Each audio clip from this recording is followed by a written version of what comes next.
Cześć! Konstrukcja, którą przygotowałem na dzisiaj, jest to konstrukcja niemieckiej firmy ABUS. Tak jak widzicie, jest to ogromna kłódka. Jest to model 85×70. 85 serię już znacie, aczkolwiek ta seria jest serią troszeczkę starszą. W mojej ocenie jest kapkę lepszą niż poprzednia seria. Troszeczkę się różni, jak widzicie tutaj, oznaczeniami na korpusie. Nie ma tutaj podanego numeru serii, nie ma podanego wymiaru. Aczkolwiek jeżeli chodzi o te oznaczenia, to jest tak naprawdę drugorzędna historia.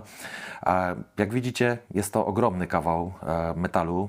Mamy tutaj do czynienia, już zaraz Wam pokażę, z jak grubą szeklą, tylko sobie odpalę specjalistyczny przyrząd. Już sobie specjalnie go tutaj przygotowałem. Zwróćcie uwagę na wymiar, o jakim w tej chwili mówimy. Jest to prawie 11 mm, także jest to naprawdę olbrzymi kawał hartowanej stali. Samo body na szerokość tutaj, jeżeli byśmy liczyli od lewej do prawej, ma 70 mm szerokości. Jest to naprawdę olbrzymi kawał mosiądzu. Także tutaj naprawdę jest to trudny przeciwnik, jeżeli chodzi o sforsowanie. Ja sobie ją pozwolę wsadzić w uchwyt.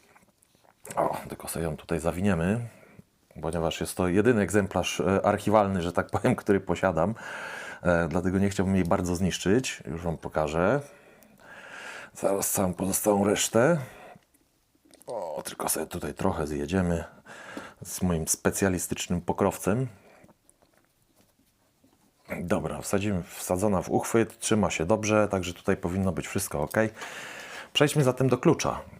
Klucz przede wszystkim wygląda w ten sposób. Jest to, można powiedzieć, trochę starszy wzór, który ABUS tutaj nam oferował, jeżeli chodzi o samo wzornictwo.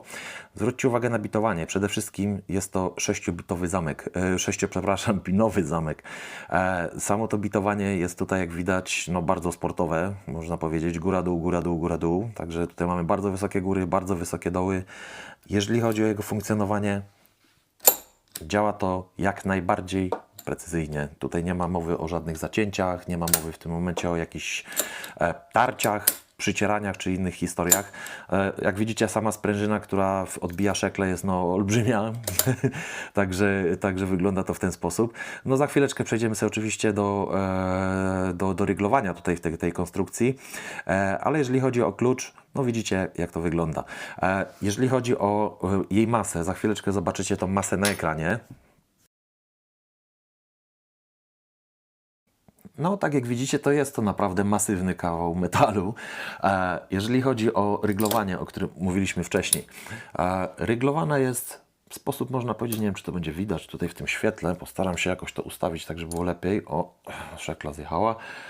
Jest ryglowana w sposób klasyczny. Tutaj akurat, jeżeli chodzi o obejście shimami, nie próbowałem tego, aczkolwiek podejrzewam, że jest to w pewien sposób utrudnione, gdyż ten rygiel jest podcięty z lewej i z prawej strony, także tutaj raczej wsadzanie jakichś shimów może być trudne. Ryglowana jest oczywiście dwustronnie, a jeżeli chodzi o samo to ryglowanie, jak widzicie, jest to dość precyzyjne. Miejsca tutaj na to, żeby wsadzić shima, nie ma za wiele. Jeżeli byśmy w tym momencie tutaj wsadzili shima po tej stronie już praktycznie nie ma miejsca. Także tutaj nie wiem, czy samo shimowanie by było patentem, powiedzmy, dobrym, że tak powiem, na otworzenie w tym momencie, czy tam na obejście zabezpieczeń tej kłódki. Ja sobie ją zawijam jeszcze raz. Przepraszam, wybaczcie. Strasznie jestem niezorganizowany, oczywiście, jak zawsze. Umieszczę ją sobie od razu w uchwycie, żeby było łatwiej. Bo jest to naprawdę spory kawał żelaza i mosiądzu, dlatego tutaj samo otworzenie może być w ręce dość kłopotliwe, bo jest to dość duże. Tak jak widzicie, wygląda to w ten sposób. Nie przedłużając, przejdźmy sobie do narzędzi, którymi się dzisiaj będziemy posiłkować. Low-Lock Tools, znana Wam firma, napinacz górny, grubość 1 mm. Akurat jest optymalny tutaj, jeżeli chodzi o tą konstrukcję. Wsadzamy go oczywiście, umiejscowiamy go w tym miejscu. Jeżeli chodzi o haczyk, sam haczyk, standard hook, round tip, grubość 0,5 mm, oczywiście Moki Workshop, jakże mogłoby być inaczej.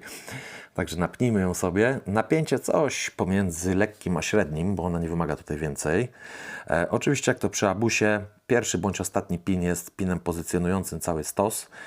zwróćcie uwagę, wpadliśmy w nasz falset po ustawieniu pierwszego pinu. To jest prawdopodobnie pin typu serrated. Idziemy sobie więc dalej. Dwójeczka nam rotuje do tyłu. Ładnie wpadła. Znowu jesteśmy w naszym falsecie. To był prawdopodobnie na pewno spuls. A trójeczka by coś chciała powiedzieć? Trójeczka by coś chciała powiedzieć teraz też. Lekka rotacja. Jest, ładnie wpadła. Ładne kliknięcie, delikatne i jesteśmy z powrotem w falsecie. Czwóreczka. Też czwóreczka by coś chciała powiedzieć. Tak, zdecydowanie wpadliśmy z powrotem, ale nie jesteśmy w naszym falsecie. Lekkie dotknięcie jedynki wystarcza już w tym momencie, żeby pozycjonować to z powrotem w tak zwanym falsecie. Trójka, czwórkę, sprawdzam, jest ustawiona. Idziemy więc dalej. Piątka. Piątka, nic. Szóstka, na pewno by coś chciała powiedzieć.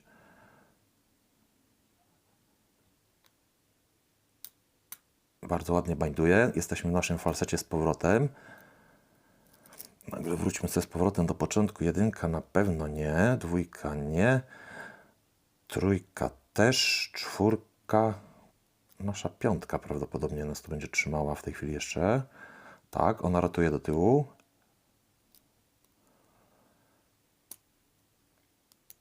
Jest dość wysoko cięta. Wpadliśmy oczywiście, ale coś nam wypadło teraz z kolei. I jest to szóstka, bo szóstka binduje, już czuję w tej chwili mocno.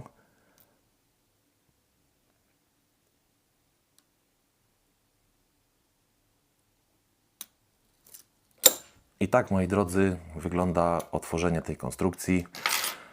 To był nasz Abus, model 85x70. Bardzo fajna, bardzo duża kutka, bardzo, przyznam szczerze, odporna na pewno na destruktywne zabawy, jakiekolwiek w ogóle niszczenie. Ode mnie to na dzisiaj wszystko. Oczywiście, jeżeli uważacie, że film się Wam spodobał, subskrybujcie, zostawcie łapkę w górę, zapraszam do komentowania. No i trzymajcie się. Hej!